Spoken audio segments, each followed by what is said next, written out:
This topic for discussion is classification of states of a Markov chain. So for that, let Xn be a Markov chain with these states. There are m states S1, S2 up to Sm. Okay, suppose there are m states. तो पहला जो state होती है type of state which is called accessible state.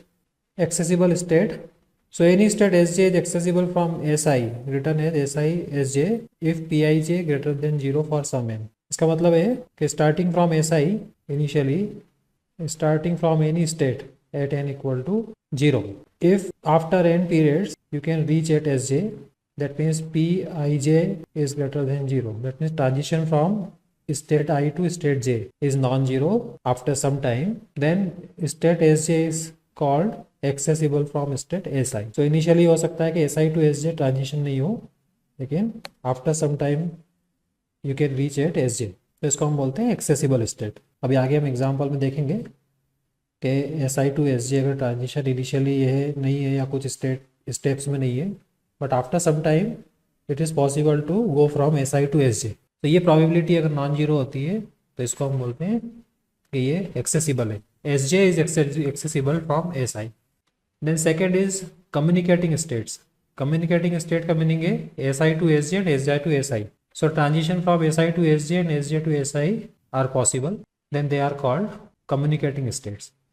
That mean Si से आपने state start किया और after some time you reach at Sj.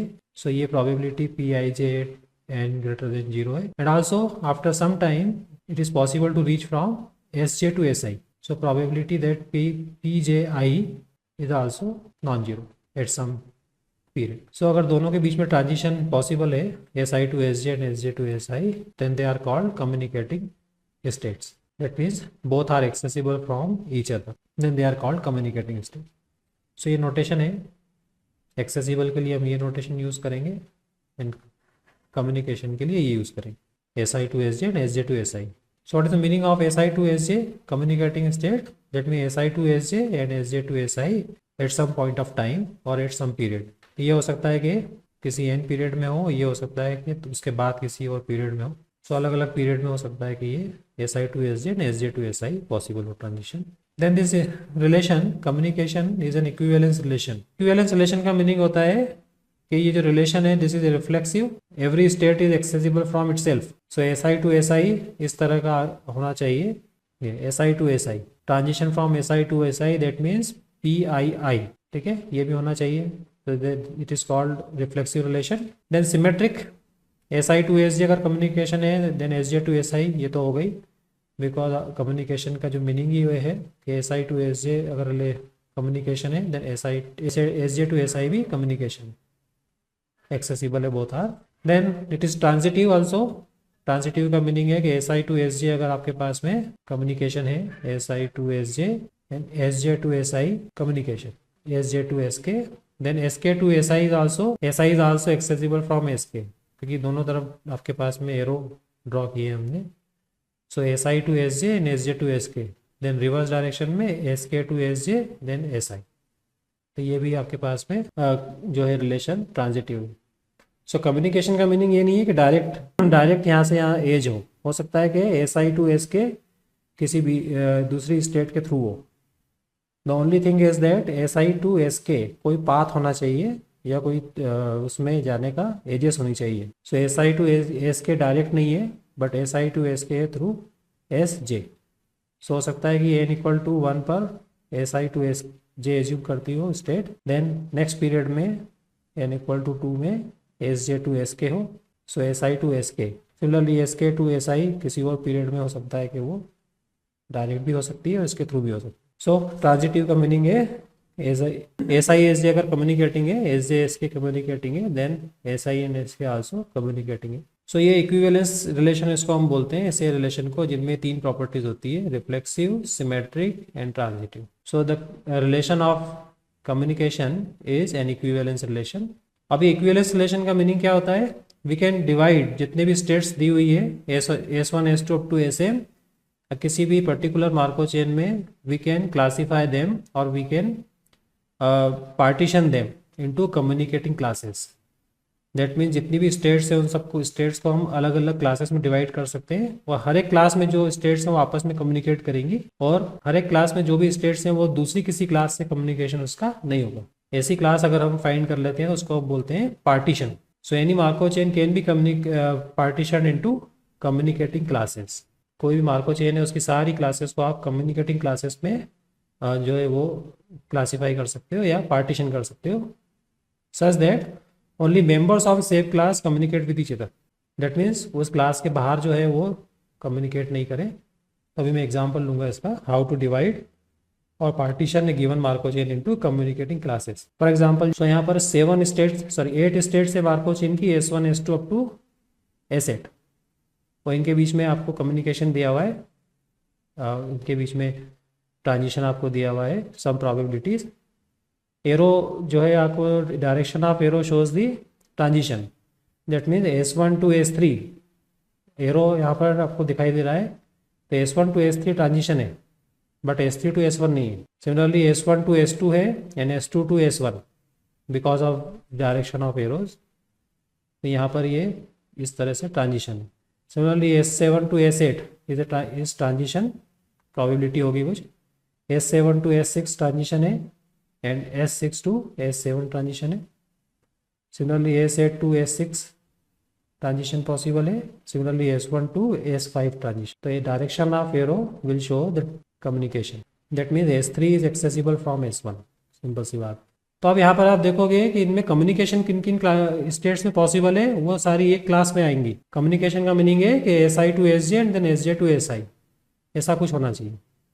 So look at this, पहले आप S1 S2 को देखो। If you look at S1 S2, so S1 to S2 then S2 to S1, S1 to S2 transition है, then S2 to S1 again transition है। So ये first period में S1 to S2 है, then S2 to S1। अगर आप S1 से start करते हो तो S1 से S2 पे जाएगा फर्स्ट पीरियड में और सेकेंड पीरियड में फिर से वो S1 में आ जाएगा। सिमिलरली आप S2 से स्टार्ट करते हो तो फर्स्ट पीरियड में S1 पर देन S2। सो ये कम्युनिकेटिंग स्टेट्स हैं दोनों, S1 S2 आपस में कम्युनिकेशन है इसका, ठीक है। सो इसका एक क्लास जो हो गई वो अगर लिखे हम तो C1। अच्छा, S1 का किसी और से कम्युनिकेशन नहीं है। You can see S1 to S4 communication है, मतलब एक्सेसिबल है S1 to S3 then S4, but S4 to S1 नहीं है। S4 टू S1 किसी भी रूट से या किसी भी पाथ से S1 पे आने का कोई तरीका नहीं है। So S4 and S1 they are not communicating states. Communicating का मीनिंग है कि एक दूसरे से एक्सेसिबल हो। So S4 is accessible from S1 but S1 is not accessible from S4। Similarly S2 से स्टार्ट करेंगे तो S2 भी इनमें से किसी से भी कम्युनिकेटिंग नहीं है। सो S1 S2 आपस में कम्युनिकेट करती हैं बट इनमें से किसी से भी कम्युनिकेट नहीं करती। सो इसको हम एक क्लास में रख सकते हैं S1 S2। So S1 S2 are communicating. तो ये जो क्लास है इसमें दोनों आपस में कम्युनिकेट करती है। नाउ C2 दूसरी अगर आप देखेंगे कि S3 S4 है, लुक एट S3 S4, इन दोनों को आप देखो S3 S4 they communicate with each other. लेकिन अगर S3 से S5 पे आ गए तो S5 से फिर S3 पे आने का कोई तरीका नहीं है। सो S3 S4 कम्युनिकेटिंग है but S5 S3 they are not communicating classes. Similarly S3 S6 भी नहीं है, S3 S7 भी नहीं है, S3 S8 भी नहीं है, बिकॉज S8 पर आप चले गए तो S8 से फिर वापस S3 पे आना पॉसिबल नहीं है। सो दूसरी जो क्लास है जिनमें आपस में कम्युनिकेट करते हैं वो है S3 S4। Similarly other states के लिए भी आप देख सकते हो कौन कौन सी आपस में कम्युनिकेट करती हैं। तो यहाँ पर अगर आप देखोगे C3, सो S5 को अगर आप चेक करोगे तो S5 does not communicate with any of the states, किसी भी स्टेट के साथ में कम्युनिकेट नहीं करती है। क्योंकि एक बार S5 पे आ गए आप तो फिर S6 पे जा सकते हो, लेकिन इस S6 से फिर S8 पर, S8 से फिर S6 पर, you can not reach S5 again. So एक इसमें एक सिंगल एलिमेंट होगा, तो S5 सिंगल क्लास में होगी, ये इनमें से किसी से भी कम्युनिकेट नहीं कर। फिर उसके बाद में आप C4 लोगे तो C4 में आप देखो कौन कौन सी क्लासेस बची हुई हैं, ये S6 S7 S8, जो इनमें आ गई है उनको चेक नहीं करना, S1 S2 S3 S4 S5। अब S6 S8 एंड S7 ये अगर आप देखोगे तो they are communicating. S7 S6 S7 and S8 आपस में ये कम्युनिकेट कर रही है। आप किसी भी से भी स्टार्ट करो, S6 से स्टार्ट करोगे तो आप घूम के फिर से S6 पे आ सकते हो। S6 से S7, S7 to S8, then S6 again. सो आज S6 से स्टार्ट करके आप चाहे S8 पे चले जाओ, S8 पे जाने के लिए S7 के थ्रू है, फिर वापस से S6 पे आ सकते हो। तो ये अलग से कम्युनिकेटिंग क्लास हो गई है, और सारी जो स्टेट्स हैं वो किसी न किसी क्लास में है। Now you can see all the states are in some of the classes, in any one of the classes. तो ये जो डिस्टिंक्ट क्लासेस हैं, इनमें जो स्टेट्स है, दीज स्टेट्स आर कम्युनिकेटिंग, ये आपस में कम्युनिकेट करती है, बट ये बाहर किसी और से कम्युनिकेट नहीं कर रही है। सिमिलरली S3 S4 है, ये आपस में कम्युनिकेट करती है, बट बाहर इनमें से किसी से भी कम्युनिकेशन नहीं है, ये आपस में कम्युनिकेट करते हैं, ठीक है। और ये सिंगल क्लास है जो आप खुद से कम्युनिकेट करती है।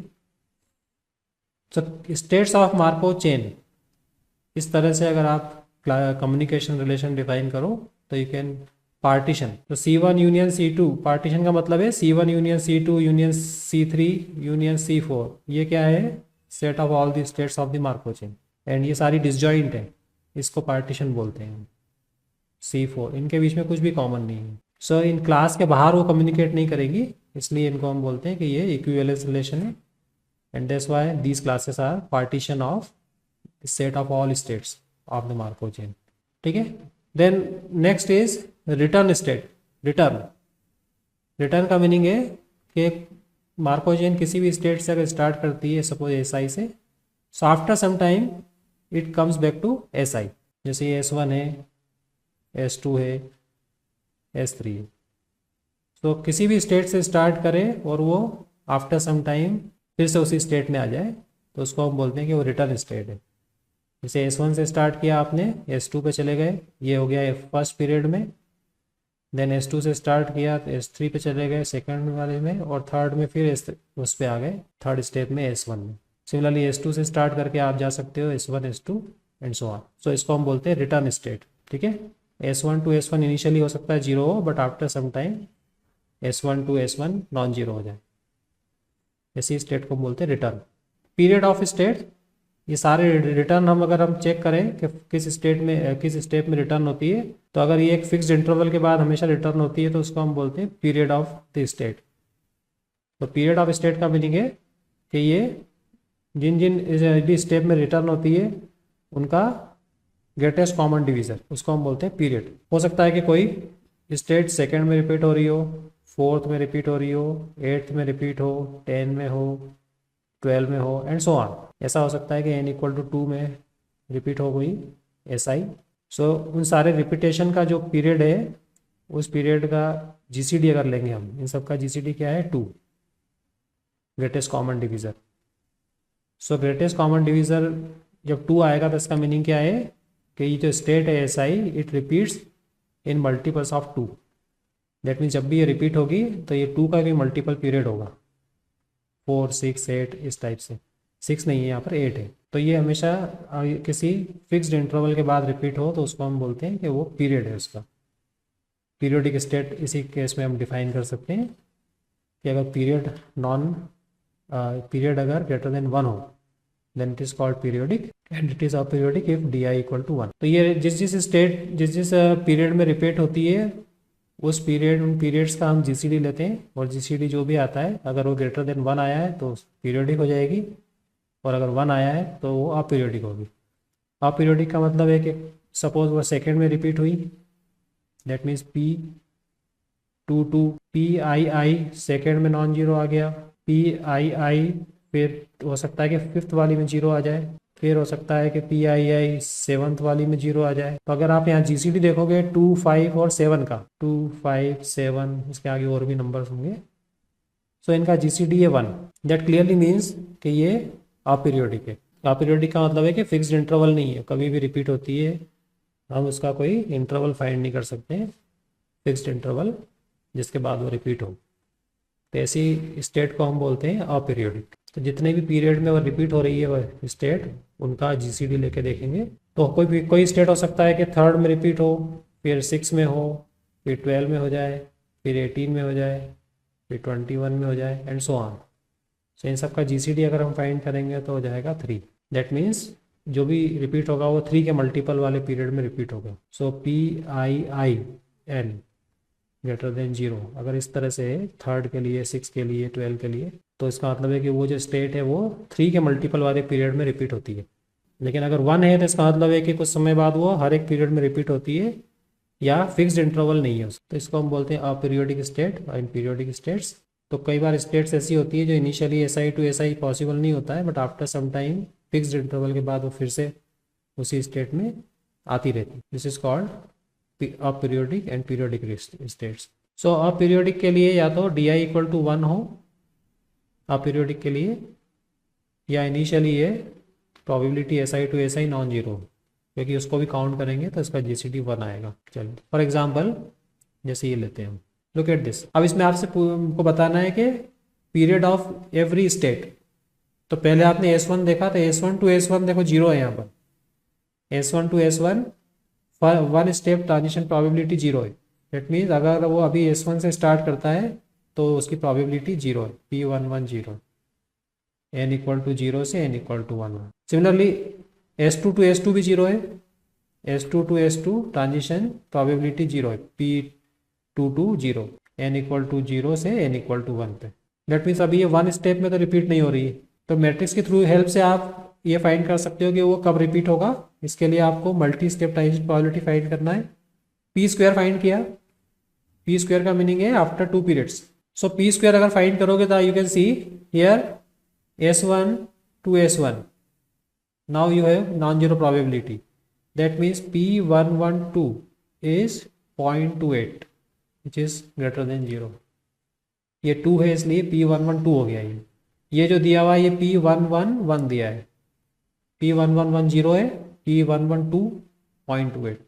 इसका मतलब है कि ये सेकेंड पीरियड में S1 रिपीट होती है। सिमिलरली यहाँ पर दिया है P222, ये आया है 0.48, which is greater than 0. Similarly P332 ये आ गया 0.49 greater than 0, and P442 ये भी greater than 0. So all these states are repeating or returning in second period. तो रिटर्न स्टेट भी हो गई है, सेकेंड पीरियड में रिटर्न होती है। अब इसका पीरियड फाइंड करना है आपको, तो आपको ये देखना है कि आगे किन किन पीरियड में रिपीट होती है। सो इसके लिए आप P³ करके देखो, क्योंकि ट्रांजिशन डायग्राम से ये मालूम नहीं पड़ेगा। मैट्रिक्स इसीलिए हम यूज कर रहे हैं। नाउ P³ फाइंड किया तो यू कैन सी P³ में फिर से 0 हो गया ये diagonal.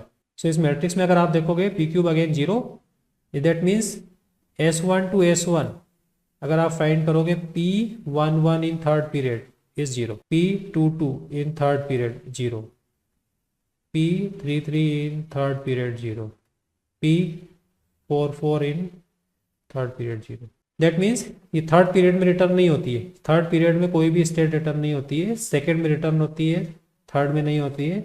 So let's C fourth वाला देखते हैं हम। देखो फोर्थ में फिर से रिपीट हो रही है, इसका मतलब क्या है P114 इज 0.30 रिटर्न हो रही है, P224 इज 0.50 रिटर्न हो रही है, and so on. So P² P² P4 ये आपने फाइंड किया और आपने देखा है कि ये आइडेंटिकल का जो है वो पैटर्न आ रहा है। P एंड P³ का पैटर्न या P एंड P³ का स्ट्रक्चर जो है आइडेंटिकल है दोनों का, P and P³। Similarly P² and P4 they are identical. So ये अगर आप इसको जनरलाइज करो तो ये मैट्रिक्स की प्रॉपर्टी होती है कि P, P³ P5 ये सब आइडेंटिकल आएंगे। So all odd powers will be identical. Similarly, P² P4 P6 they will be identical. So in general, all odd powers will be identical to P and all even powers will be identical to P²। इसका मतलब है कि सारी जो states है वो even period में ही return होती है। Therefore all the states है वो पीरियड 2। देखो सेकेंड में नॉन जीरो आ रहा है डायगोनल, सीधे फोर्थ में नॉन जीरो आ रहा है, उसके बाद में आप देखोगे तो 6 में नॉन जीरो आएगा। So all the states have the same period 2। Now next important जो स्टेट्स हैं वो है transient and recurrent. Transient and recurrent states. अब ट्रांजिएंट स्टेट वो स्टेट होती है जिसको अगर जो एक बार अगर मार्को चेन उसमें से निकल गई या दूसरी स्टेट एज्यूम कर ली, देन वो फिर से वही स्टेट एज्यूम नहीं कर सके। तो ऐसी स्टेट को हम बोलते हैं transient. Once the Markov chain leaves the state then it never comes back to that state. It is not possible to come back to that state, then it is called transient. और recurrent वो होती है जो हमेशा आती रहती है, जिसको मार्को चेन हमेशा एज्यूम करते रहे बार बार इन्फाइनाइट नंबर ऑफ टाइम, ऐसी को हम बोलते हैं रिकरेंट. सो ट्रांजिएंट के लिए जो कंडीशन है वो क्या है, if and only if there is a positive probability that the process will not return to this state, इस स्टेट में नहीं आए. और रिकरेंट का मतलब है if starting from the state SI the process eventually return to state SI with probability 1. That means वो infinite time तक रिपीट हो, फिर वो आगे रिपीट होती रहे. जैसे कि मैं ये वाली स्टेट लेते हैं, जैसे फॉर एग्जांपल S1, एक सिंपल सा एग्जांपल लेते हैं ट्रांजिएंट और इसका S1 S2 to S3 and S3 to S2, ये मैंने example. Now look at this example. So between these three states, अगर आप यहाँ देखोगे S2, if you are eight S2, मैं मार्को चेन S2 पर है तो S2 से S3 then S3 to S2, ये पॉसिबल है इनके बीच में. But once we reach at S1, suppose Markov chain S2 से S1 पे आ गई, या ऐसा भी ले लो, S2 से S1 पे आ गई Markov chain. So once it leaves S2 then and comes to S1, then it can not come again to S2, it will never come to S2 again. तो ये मार्को चेन अगर यहाँ से इसने S1 एज्यूम कर लिया तो S1 से ना तो S3 पे जा सकती है और ना ही वापस ये S2 पे आ सकती है. सो इस केस में S2 जो है उसको हम बोलेंगे ट्रांजिएंट. S2 को छोड़ दिया तो S2 के बाद फिर से वो S1 S2 में नहीं आ सके. सिमिलरली S3 के साथ भी यही केस है, S3 से S2 then S2 to S1 और S3 to S1, then this is also transient. But S1 जो है वो अगर इस तरह का है तो S1 टू S1 इस तरह का कुछ दिया है तो वो रिकरेंट हो जाएगी. S1 is recurrent. So transient का मतलब है कि ट्रांजिशन अगर हो जाए एक बार और फिर से उस स्टेट पर आना पॉसिबल नहीं हो, then the states are called transient states. तो सिंपल सा मीनिंग ये है कि किसी स्टेट को एक बार आपने छोड़ दिया, मार्को चेन ने उसको लीव कर दिया, देन उस स्टेट को एज्यूम करना किसी भी पीरियड में पॉसिबल नहीं हो आगे. हाँ, ये S1 टू लूप नहीं है, एक्चुअली क्या है S1 टू S1 ट्रांजिशन 1 है और बाकी में 0 है, इस तरह से मैट्रिक्स है. तो अब यहाँ पर P स्क्वायर P क्यूब कुछ भी ले लो आप, सब में ये 1 0 0 ही रहेगा. First row will be 1 0 0. अगर फर्स्ट रो 1 0 0 है, बाकी कुछ भी हो सेकंड, इसको आपने 0.45 ले लो, इसको ले लो 0.55. सो S2 से आपने S1 में 0.45, S2 टू S2 सपोज 0 है 0.55, ऐसा कुछ लिया हुआ है. ठीक है. सिमिलरली S3 से आपने इसको ले लिया 0.35 एंड 0.65, 0.35 0.65. ठीक है. और हो सकता है कि ये इसमें भी कुछ हो, S3 से 45 ले लो, 0.45 0.35 हो गया 0.80 0.20. तो ये मैट्रिक्स अगर ऐसा है और आप इसको P स्क्वायर फाइंड करोगे तब भी ये फर्स्ट रो 0 ही आएगी. दैट मीन्स अगर S2 और S3 से आप S1 में चले गए तो फिर ये पॉसिबल नहीं है फिर से S3 या S2 में आना. तो मैट्रिक्स अगर इस तरह का है, यहाँ 1 है, तो P स्क्वायर P क्यूब कुछ भी फाइंड करो, ये फर्स्ट रो तो हमेशा ही इसी तरह से रहेगी. That mean S1 to S1 हर स्टेप में 1 रहेगा, in every step S1 to S1 1. तो ये रिकरेंट हो जाएगी, बाकी दोनों है ट्रांजिएंट, बाकी दोनों स्टेप ट्रांजिएंट है. रिकरेंट का मीनिंग है इनफाइनाइट नंबर ऑफ टाइम्स वो रिपीट होती हो आफ्टर सम टाइम. सो ट्रांजिएंट के लिए जो कंडीशन है वो क्या है, वो मैं आगे लिखूंगा. ट्रांजिएंट और रिकरेंट के लिए mathematical formula. So state is said to be recurrent if any time we leave that state we will return to that state in the future with probability 1. तो अभी आपने देखा ही था प्रोबेबिलिटी 1 होगी अगर वो रिटर्न होती है आगे. And if the probability is less than 1 then it is called transient. Returning probability अगर लेस देन 1 है तो उसको हम बोलेंगे ट्रांजिएंट. दैट मीन्स वो किसी और स्टेट में भी जा सकती है. For example this is the mathematical formula recurrent state के लिए, और उसके लिए हम इस तरह से डिफाइन करते हैं. Suppose FII-N that means I to I at step N. ये क्या है, state I to state I at step N. Transition from I to I at step N is the probability that Xn equal to SI such that X0 equal to SI. इसका meaning समझो आप. Starting from SI the state returns to SI at exactly nth step, at exactly nth step. तो बीच में जितनी भी steps n minus one में उनमें रिपीट नहीं होती है, SI से SI में एग्जैक्टली n स्टेप्स बाद रिपीट होती है, उसकी प्रोबेबिलिटी हमने लिखी है FIIN. So it is the conditional probability that the first visit to SI from state SI occurs in exactly n steps. इसको हमने लिया है small FII. And let FII be the sum of all these probabilities. इस probabilities का sum. तो ये क्या है sum of all the probabilities where FIIN is the returning probability of returning at exactly n steps. So n equal to 1 रखेंगे तो SI to SI in one step plus इसको अगर हम एक्सपांड करें तो क्या आएगा FII1 का मीनिंग है returning from SI to SI और transition from SI to SI in one step, SI to SI in 2 steps, SI to SI in 3 steps and so on. तो अगर ये सम अगर फाइंड करते हैं और ये सम इक्वल टू 1 आ जाए suppose total sum, then the state is called recurrent. और अगर ये लेस देन 1 हो तो इसको हम बोलेंगे ट्रांजिएंट.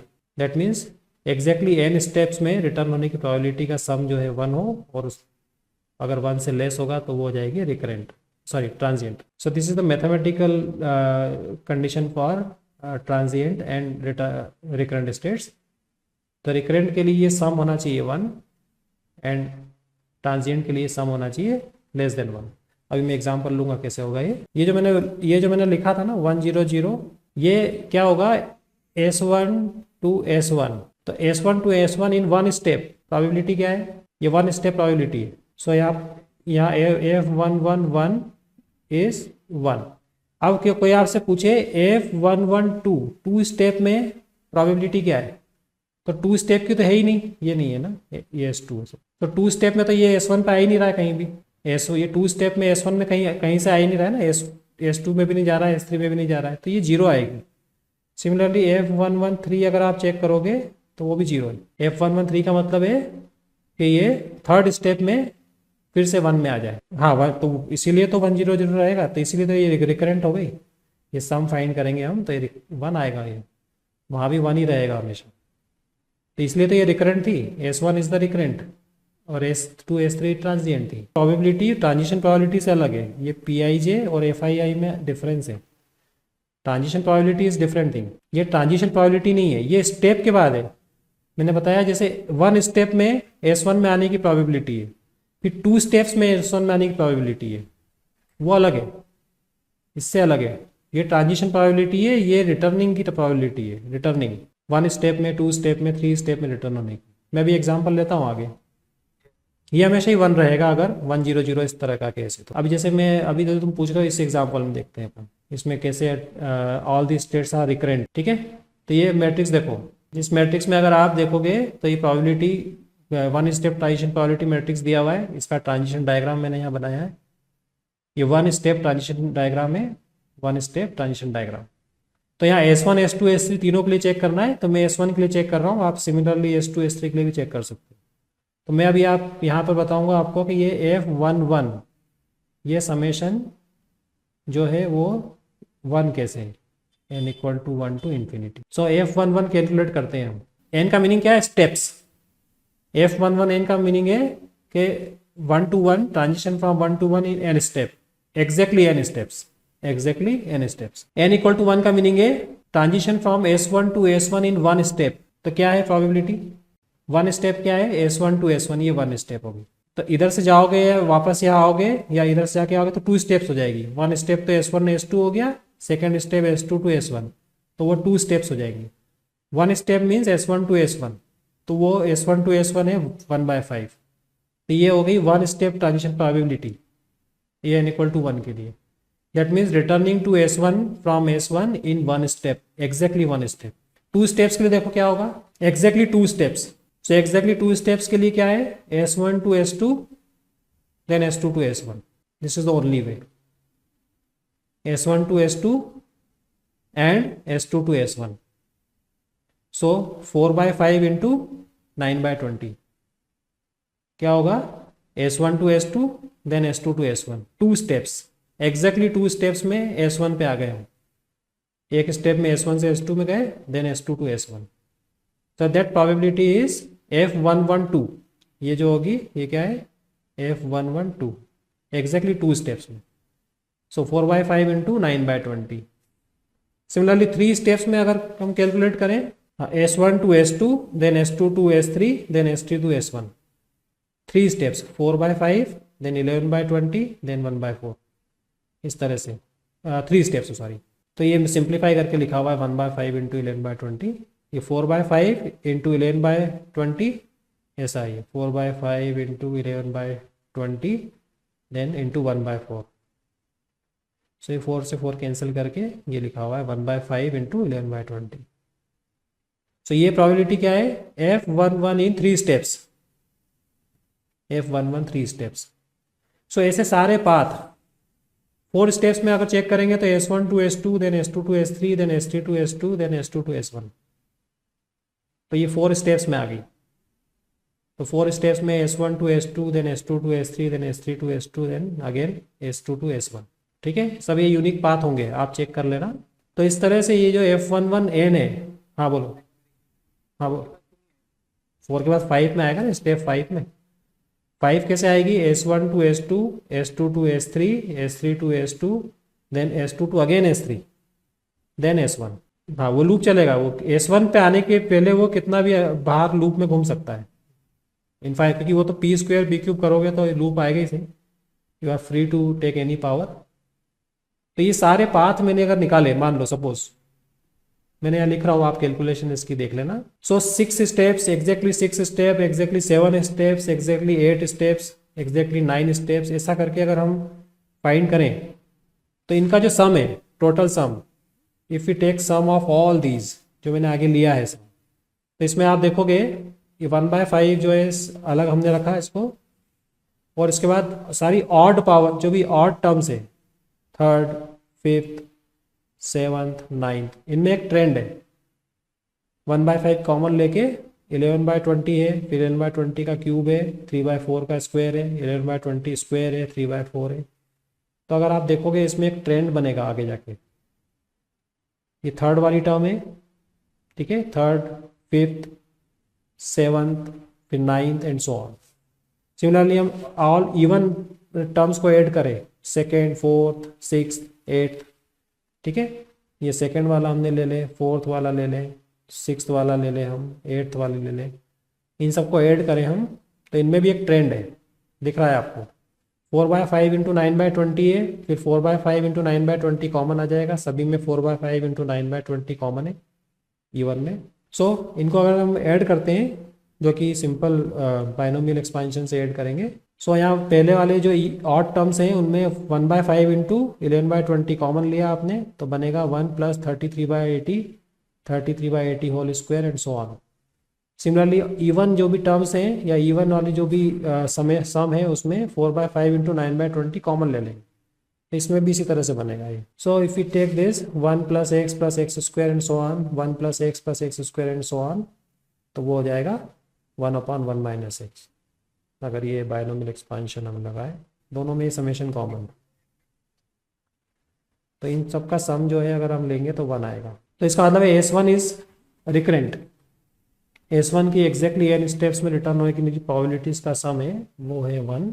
सिमिलरली S2 S3 के लिए भी आप चेक कर सकते हो कि उसके लिए भी ये सम 1 आएगा। इसी तरह से S2 S3 के लिए भी आप सेम एग्जैक्टली इसी में तरीके से कर सकते हो कि S2 से स्टार्ट करके 1 स्टेप में S2 में आने की प्रोबेबिलिटी, फिर S2 स्टेप्स में आने की प्रोबेबिलिटी, फिर 3 स्टेप्स में आने की। ये एग्जांपल देखो, ये मैंने अभी पहले लिखा था उसी टाइप का है। इसमें S1 is recurrent only, S2 S3 के लिए सम बना के देखना। That means try to find F22 summation F22N, ये आप चेक करना, ये हमेशा <1 आएगा। सिमिलरली F33 के लिए भी ये वाला सब आप चेक करना, स्मॉल f33n <1। जो मैंने अभी ऊपर किया है एग्जैक्टली उसी आप S2 S3 के लिए करना, तो आपको मालूम पड़ेगा कि ये सम हमेशा <1 रहेगा। और S1 के लिए आप चेक करोगे, अगर मैं S1 के लिए चेक करके आपको बता रहा हूँ, n = 1 के लिए अगर आप देखोगे तो पाथ क्या है, मैं S1 के लिए चेक कर रहा हूँ, पाथ है S1 to S1 only. So F11n = 1। 2 steps में 0 ही है, क्योंकि S1 to S1 2 स्टेप्स में 0 आएगी। सो S1 टू S1 ट्रांजिशन 1 है बस, उसके बाद किसी और में नहीं जाता है। तो ये इन्फाइनेटली मैनी टाइम्स ये इसी में आती रहती है। सो वन स्टेप में S1 to S1 in one step probability 1 है। S1 to S1 in 2 steps है ही नहीं, किसी और में जाती ही नहीं, तो 2 स्टेप्स आएगी ही नहीं। ठीक है, 3 स्टेप्स भी नहीं आएगी, 4 स्टेप्स भी नहीं आएगी। सो ये सम हमेशा 1 आएगा, F11 समेशन F11 इन 1, आगे सारे 0 आते हैं। सो एग्जैक्टली 1 स्टेप में S1 में आने की प्रोबेबिलिटी 1 है, बट इस 2 स्टेप्स में S1 में आने की प्रोबेबिलिटी 0 है, 3 स्टेप्स में भी 0 है, 4 स्टेप्स में भी 0 है। So that's why S1 is recurrent and S2 and S3 are transient. ये आपके लिए एज एन एक्सरसाइज है, चेक करना है इसको। S2 S3 के लिए ये सिचुएशन बनेंगी, S1 के लिए ये। ठीक है, तो ये ट्रांजिएंट एंड रिकरेंट स्टेट्स हो गई है। Then one more important state is absorbing state. Absorbing state का मीनिंग है Markov chain is called absorbing state if and only PII equal to 1। Simple सी बात है, PII इक्वल टू 1 हो तो वो एब्जॉर्बिंग हो गई। जैसे ये इस मैट्रिक्स है, for example in this matrix और in this Markov chain S2 to S2 1 है, S4 to S4 1। So this is an absorbing state. एक बार आप S2 में चले गए तो उसके बाद एब्जॉर्ब हो जाएगी वो मार्को चेन, फिर किसी स्टेट में नहीं जाएगी।